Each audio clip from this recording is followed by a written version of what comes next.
એ good morning. તો આપણે પહોંચી ગયા છે ફરી બરોડા અને અહીંયા એક મેરેજ છે તો મેરેજમાં જવાનું છે. તો ફાઇનલી જઈએ છે મેરેજમાં. જ્યોતિ પણ ટનાટન રેડી રહી ગઈ છે. કેવું લાગે જ્યોતિ? એકદમ સારું. ક્યાં જવાનું છે? મેરેજમાં જવાનું છે મારી ફ્રેન્ડના. તારી ફ્રેન્ડના મેરેજમાં જવાનું છે? ચાલો તો જ્યોતિની ફ્રેન્ડના મેરેજમાં ફટાફટ જઈએ અને ત્યાં જઈને ધમાલ કરીએ. ચલો તો છેલ્લે સુધી જોડેલે. ચલો ચલો. ફાઇનલી આપણે પહોંચી ગયા છે મેરેજમાં, જ્યાં જવાનું હતું ત્યાં મેરેજમાં. અને અમારે પરમ મિત્ર પ્રિતેશભાઈ પણ મળી ગયા છે, તો થોડી વાર એની સાથે વાતોના ગપાટા મારીએ અને પહોંચી ગયા છે. જ્યોતિ થોડી આગળ બેચેલી છે ત્યાં બધાની સાથે. આ કંઈક પાર્ટી પ્લોટની અંદર આખું આયોજન કરેલું છે અને આગળ બધા છે. અને આ એન્ટ્રી ગેટની અંદર મસ્ત મજાની ગણપતિની મૂર્તિ રાખવામાં આવી છે અને આગળ આ બધા બેસેલા છે. તો બસ બધા સાથે બેસીએ, વાતોચીતો કરીએ અને મેરેજનો આનંદ લઈએ છીએ. આ રીતે કંઈક હોય છે અમારા મેરેજ બરોડા.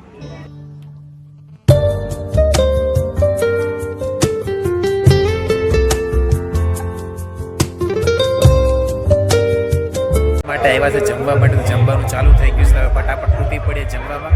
આગળ બીજા બધા જમવાનું ચાલુ કર્યું, કંટ્રોલ થતું નથી. અમારે આ પ્રિતેશભાઈ ક્યારના વેઇટ કરે, ક્યારે ખાવા થાય ક્યારે પહોંચવાનું. કમ્પ્લેટ ખાવાની તૈયારીમાં છે, એ માટે થોડું વેઇટ કરીએ. તો ફટાફટ જમવાનું ચાલુ થઈ ગયું છે. તો ફાઇનલી જમી આવીએ.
કે આ તો સમાજના નિયમો નડે છે સાહેબ. બાકી 22 વર્ષ જે ફળિયામાં દીકરી રમી હોય એ ફળિયું છોડતા દીકરીના પગ કેમ ઉપડે? કે કાળજા કેરો કટકો મારી ગાંઠથી છૂટી ગયો કાળજા કેરો કટકો મારો જોને ગાંઠથી છૂટી ગયો